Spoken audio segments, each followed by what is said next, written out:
So Donald Trump, the former president of the United States, has been indicted on 7 criminal charges, 7 federal state charges. These charges, criminal charges, are not Mickey Mouse misdemeanors. They are serious offences. If proven guilty, could well lead to, and probably will lead to, jail time for Trump. A lot of people have been watching the Trump roadshow, the Trump pantomime play out, especially since December, the attempted, or January 6th, attempted insurrection in the United States, with the failure of Trump to get re-elected for a second time as President of the United States. But a lot of people interested in law, interested in justice, interested in the rule of law, have been waiting very, very patiently for a very long time for Trump to be brought to justice, basically brought to account for his inappropriate and perhaps unlawful and perhaps illegal behaviour since that time, and indeed before that. But now, eventually, notwithstanding the fact that many people speculated that because he was a former president of the United States, and because the possibility of political unrest, quite frankly, from a very loyal base, might prevent the Department of Justice in the United States from actually prosecuting him, actually indicting him with criminal charges. But that's not the case. He has now, or is being, and he's announced this himself on his Truth Social website, that he will be indicted on Tuesday next in Florida on 7 criminal charges, 7 counts. As I say, these are not Mickey Mouse charges and could well lead to jail time. He's going to go to voluntarily an FBI facility next Tuesday in Florida, and he will be indicted. In other words, he'll be brought to a court, federal court, and the charges will be put to him, will be read out to him, and he will, I presume, plead not guilty. A lot of people, as I say, have been waiting for this for a long, long time, and a lot of people have been concerned at the length of time that the special investigator Jack Smith has taken, and the attitude of the Attorney General Merrick Garland.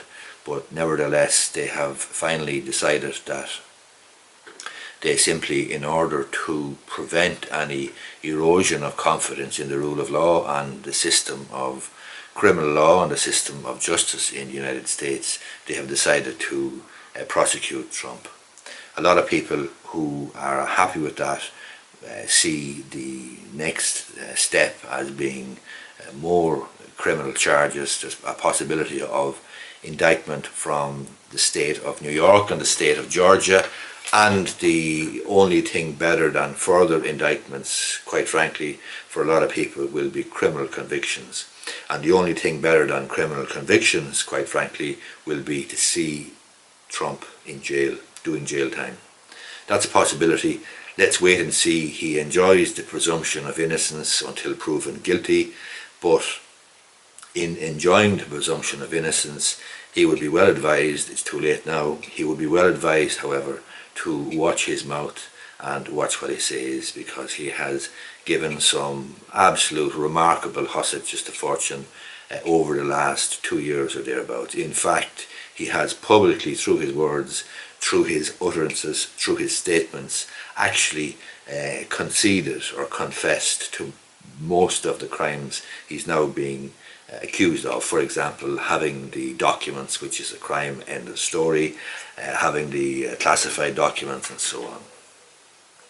I was acquainted with, not directly but indirectly, with the district court judge, and a few years ago I was doing criminal law, and I asked a person just to ask the judge would he have any advice for a solicitor defending persons in the district court, for example, on criminal charges, and the advice the judge gave was that most criminal charges most convictions are secured by the words of the accused person, him or herself.